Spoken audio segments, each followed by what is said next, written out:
Welcome back, friends, to the shop. So today we are kicking off a video series that I'm very excited about, and we are going to be building something that is probably the most important thing that any man can have in his shop. It's where the whole thing starts. It's foundational. It's foundational. I have put a lot of work into this. I've done a lot of research. I've done a lot of thinking. I've brought all of my experience to bear in this video, so you don't have to.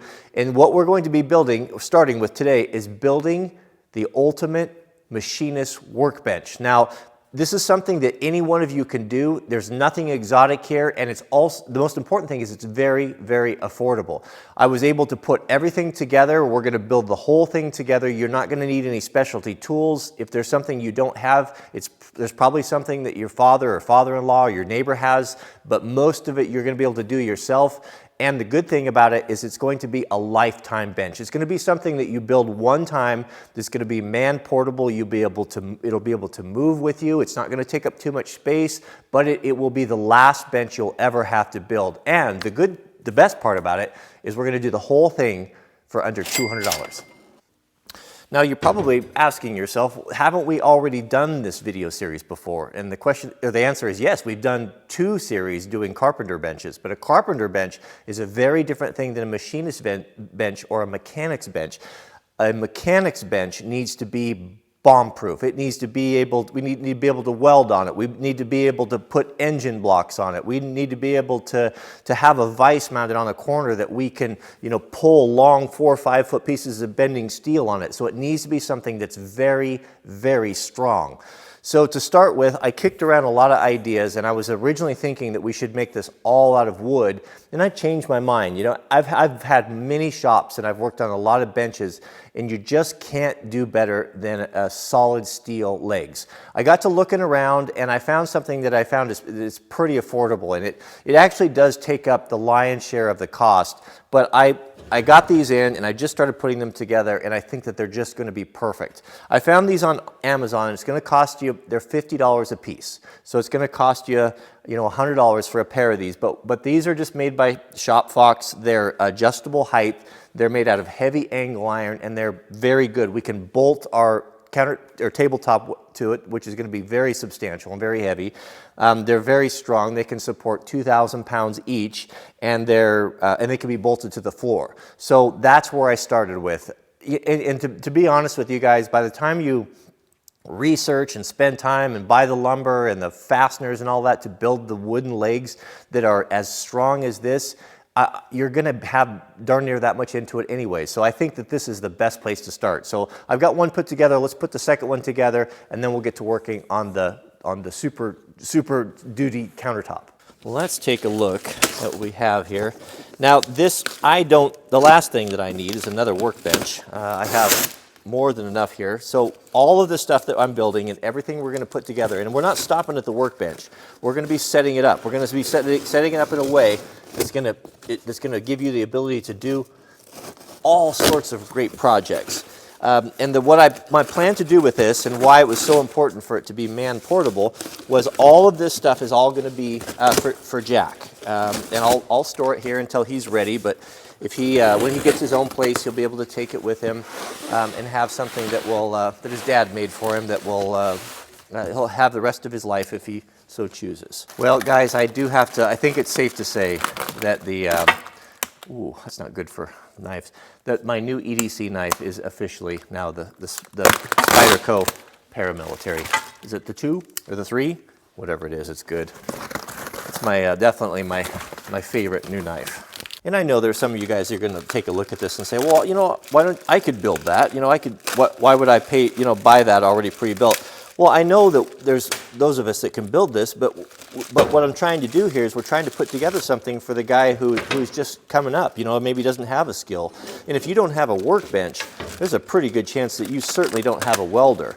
And if we're going to be completely honest, I don't think by the time that you buy the angle iron, you're going to have a whole day in doing this, and the cost of the blades and buying the hardware and the primer and drilling all of the holes and everything, I doubt very seriously that you can do this. If you just completely gave your labor away, that you could do this for under $100. One of the best things about these legs is that they're adjustable between 30 and 36 inches. Now this is really important, and I thought a lot about this morning. When I originally set up my table here, or my workbench, I set this at 35 inches. Now you're going to have to determine how high you want that, but just something that will kind of help you is if you take a hammer, a striking tool like this, for example, and you kind of get an idea of where the natural position, where this hammer comes in contact with the bench, like this, where it comes where you feel like you're in a natural spot. You know, the old blacksmiths used to do that with the anvils. That's how they kind of determine the height. You're going to have to kind of go with that. Now, I'm going to build this particular one here at 36. My bench is at 35. But there are only 2-inch increments, so you've got to choose between 30 and 36. But I would say between 32, 34, depending on your height. I'm 23 Rogans high, so I'm on the high side, so I'm going to do that. But the nice thing about it is if you don't like it, you can drop it down after everything's built, so not a big deal. So we're going to set this at the 36-inch height. And if you guys want to build this along with me, I will put links, Amazon affiliate links in the subject down below where you can find all the exact same thing that I got. All the countertop stuff is all going to be from just any hardware store or lumberyard like Home Depot or Lowe's. This is where you want to start. Contrary to all of the electricians in the comment section on the video where I did the plugs, the shop has not burnt down yet. Boy, there were dire warnings though. Dire warnings.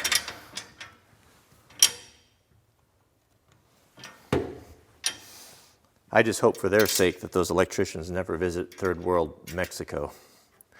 They wouldn't enjoy their trip when they saw the type of work that was done there.